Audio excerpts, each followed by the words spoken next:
China's central bank, the People's Bank of China, is very worried and is taking a lot of credit and liquidity out of the system recently, and here's why. Now, most financial professionals are not even aware of this, but in 2020, China's M2 grew faster than the US's M2, and the US's M1 and M2 exploded higher. So as you can see there on the chart there on your right from Tavi Costa and Crescott Capital, who I just had on recently, must listen interview, very good, one of the best out there making global macro charts. The amount of money supply and credit in the Chinese economy is enormous, and the Chinese banking system and Chinese corporations are having enormous problems with bond defaults. Beneath the surface, there is a record amount of bond defaults in 2020, as you can see there on the chart on your left from Bloomberg in a recent article. There was an enormous amount of bond defaults by Chinese corporations, and that is rising. So the US and China do have that in common. So the US and China, there is an enormous problem with corporate bonds and corporate bond bubble and bond defaults. And in the Chinese banking system, there is still a lot of non-performing loans.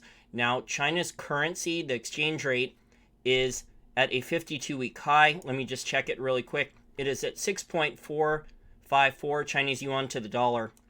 So that is kind of masking problems that the Chinese economy still has. But really, for the last 6 months or so, there's been a speculative mania in the Chinese economy for Chinese stocks, especially Chinese stocks listed on the Hong Kong Stock Exchange. So there has been a lot of stock market mania in China as well, and that is also probably why the People's Bank of China is trying to take liquidity out of the system. So they're seeing in the real economy in China, there's stagflation, there's higher food prices. The average person or small business owner on China's version of Main Street is suffering and is dealing with higher costs and misallocations of capital, and not everyone's getting a bailout.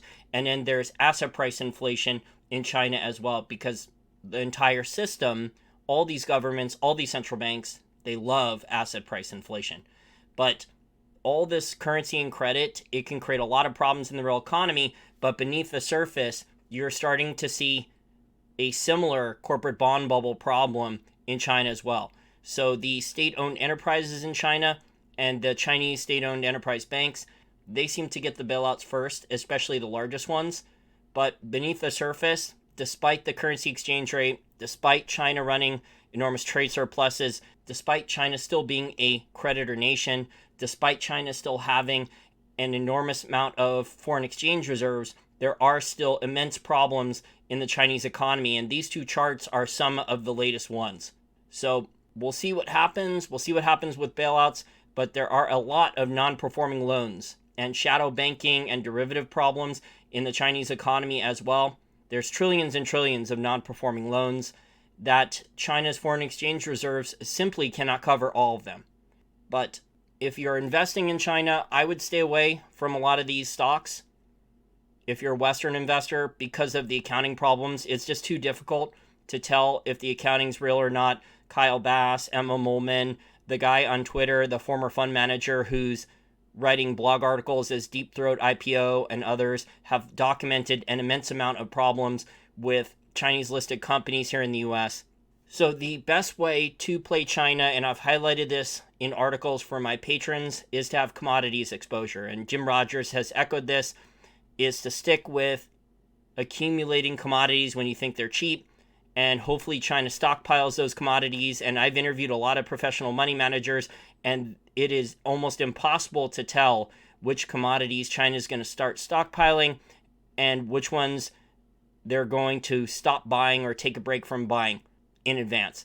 So I've asked that question to a number of well-respected professional money managers who are global macro and commodities and contrarians about if they can figure out what commodities China is going to start accumulating and in advance, so we can maybe front run China, and which ones China is going to stop buying so people can get out or take profits on those trades. And pretty much, if anyone actually knows the secret about that, they're not saying it publicly. But again, to wrap up this short video, the People's Bank of China, China's central bank, is taking an enormous amount of liquidity out of the system, even though there is a rising amount of corporate bond defaults, because they are worried about a speculative bubble in Chinese stocks And also in the real Chinese economy, the amount of stagflation with higher food prices and other problems that are happening to the average Joe and Jane, China's version of Joe and Jane, and then also small business owners who are dealing with higher costs and then higher food prices. So that Chinese money supply that you're seeing there is insane. And there are a ton of problems still in the Chinese banking system that for now are being bailed out and papered over, and we'll see what happens in the not too distant future. Meanwhile, in 2020, there was a record amount of dollar-denominated debt sold again in the Chinese banking system.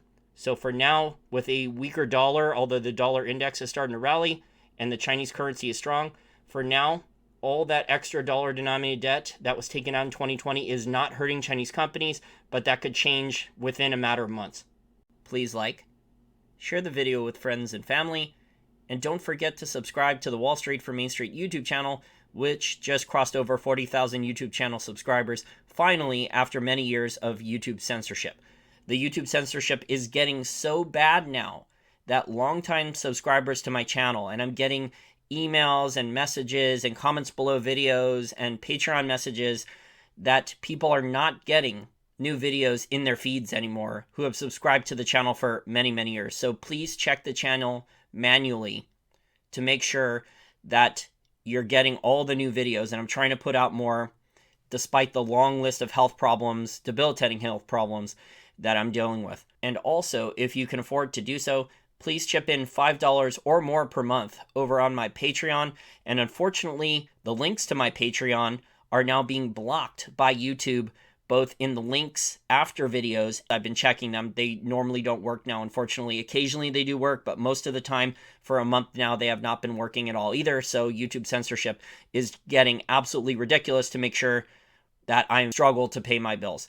And as an added benefit for being a patron, not only will you help me pay my bills so I can continue to put out research, content, information, analysis, and financial education with these videos, and I'm going to be doing more and more interviews with experts. I've sent out emails to a lot of big name guests. I won't name the names yet, but I'm trying really hard to get some big name guests that I've never had on before, but also articles unique for patrons behind the paywall there.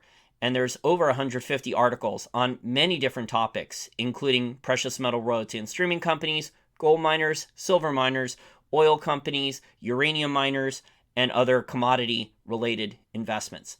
So that's something you don't want to miss. I think it's a really good value, and I'm doing the best I can to create value in terms of the videos and research and analysis, despite my long list of debilitating health problems that are very difficult for me to do any work. But I'm doing the best I can, and I'm going to keep growing this YouTube channel, hopefully in spite of YouTube censorship, and hopefully I will be able to continue to create value and grow the channel much larger in the not too distant future.